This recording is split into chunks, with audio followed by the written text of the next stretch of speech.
Sair do espectro do autismo, ou trago tretas.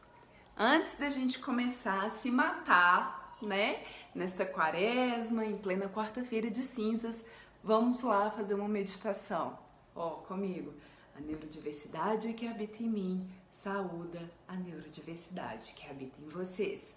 Fluoxetinê, meus amigos, e vamos continuar nessa paz de Deus, do Prozac, dos antidepressivos e dos ansiolíticos que nos guiam por este caminho. E bora falar das tretas, né? Com todo o amor no coração. Por quê, gente, que eu resolvi trazer essa treta, né, à tona mais uma vez? Que eu já falei disso aqui. Porque eu falei num texto. E sempre é recorrente essa pergunta aqui no Instagram, principalmente de pais que estão começando a caminhada. E eu me sinto responsável por, de certa forma, conduzi-los, né, de acordo com o que a ciência tem trazido e também as minhas reflexões sobre o tema.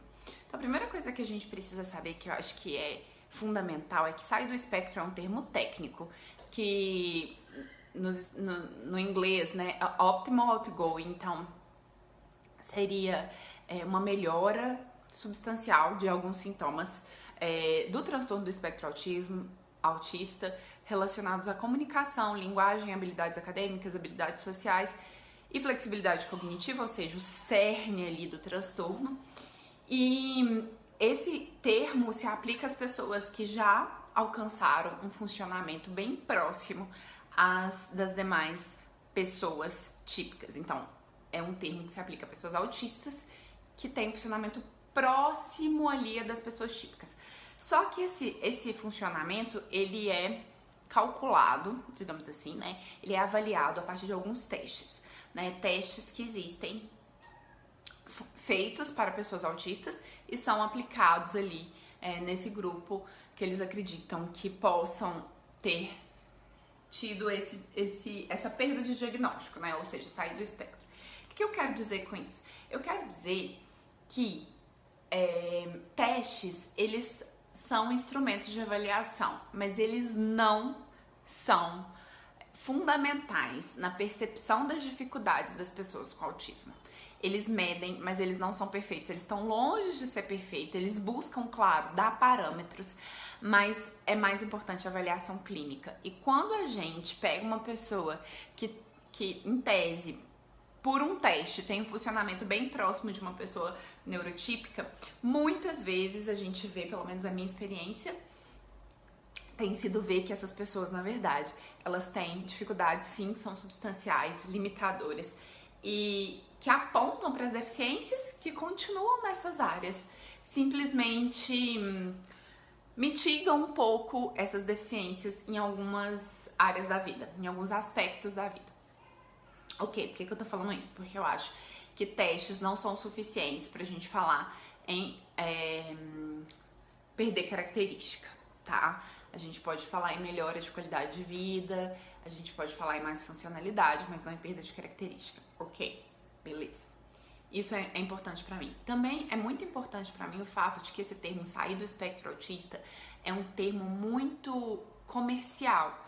Ele é muito vendível, né? E aí, como mãe, principalmente mãe de uma pessoa com autismo, eu me sinto desconfortável em usar esse termo, porque me parece que a gente quer vender um tratamento com uma promessa de sucesso nesse tratamento. Quando a gente fala de comportamento de cérebro, a gente não tem certeza de nada, né? A gente caminha com muita esperança, com muita fé de que esses tratamentos terão sucesso, mas a gente sabe que em inúmeros casos, mesmo com os tratamentos mais intensivos, mais adequados, com uma boa qualidade, a gente não obtém os resultados esperados. Então, eu acho muito cruel e com as mães, com as famílias, e acho muito pesado a gente tentar, a gente falar de sair do espectro com tanta facilidade, como se fosse alguma coisa cotidiana e ok, e normal na nossa realidade, no nosso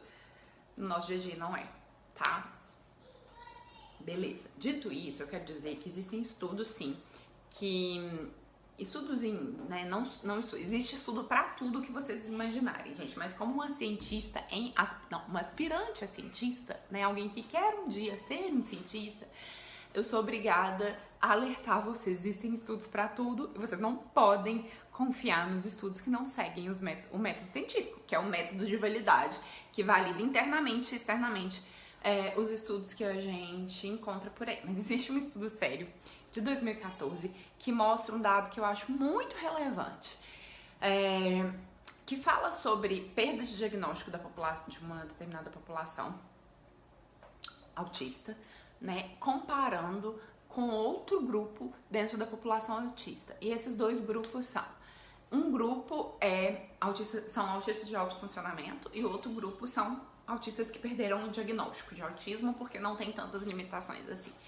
E aí eles fazem um estudo retrospectivo desses dois grupos, né? Então, o grupo de autistas de alto funcionamento e o grupo que perdeu o diagnóstico, e percebem que, na verdade, esse grupo que perdeu o diagnóstico, eles receberam mais intervenções com base em análise do comportamento ABA, intervenções mais precoces, intervenções mais intensivas, né?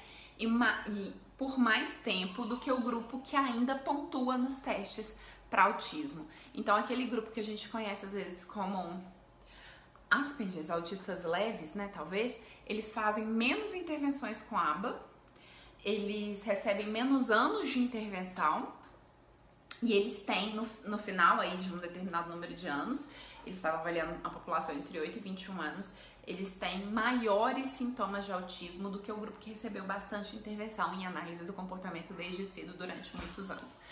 Isso me chamou muita atenção, porque eu vejo muitas pessoas que têm filhos com características sutis que não procuram tratamento.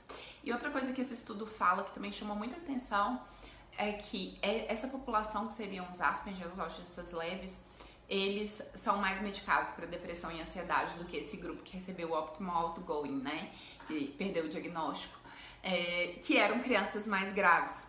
E retrospectivamente falando, esse grupo, os pais perceberam antes os sintomas de autismo, esses sintomas eram mais importantes. E por isso as intervenções deles foram mais consistentes do que o outro grupo. O que mostra pra gente que o início do caminho não é tão relevante assim. É mais importante e por isso eu falo, não existe autismo leve em criança pequena. Não porque não exista, gente. Obviamente existe uma classificação. Mas o que realmente é determinante é como a gente constrói esse suporte ao longo da vida. E também retira, né? A gente não pode manter o suporte para sempre. Então, assim, existe sim estudos científicos que mostram pessoas que perderam o diagnóstico. Elas deixaram de ser autistas? Não! Uma pessoa autista nunca deixa de ser autista. E esse ponto também me incomoda, porque quando a gente busca sair do espectro, a gente quer normalizar a pessoa com autismo, a gente quer normatizar comportamentos. Isso me incomoda muito, porque eu sou de uma família neurodiversa, né? Não só em relação ao autismo, mas outras questões psiquiátricas e comportamentais. Então, assim, as pessoas são diferentes, vamos aceitar isso, né? E tudo bem. Eu sei que existem vários momentos, né? Tem a fase da aceitação, do luto e tudo, mas com o passar do tempo a gente não pode buscar normalizar a pessoa com autismo. A gente tem que, né, amadurecer a ideia da intervenção. Então isso me incomoda bastante, por isso eu odeio esse termo, tá? Então é isso, eu espero ter conseguido passar minhas informações, eu tô meio crazy hoje, mas eu queria muito falar sobre isso com vocês. E tô à disposição para qualquer dúvida que vocês tiverem também, tá bom? Beijo da Tia Polly e até mais!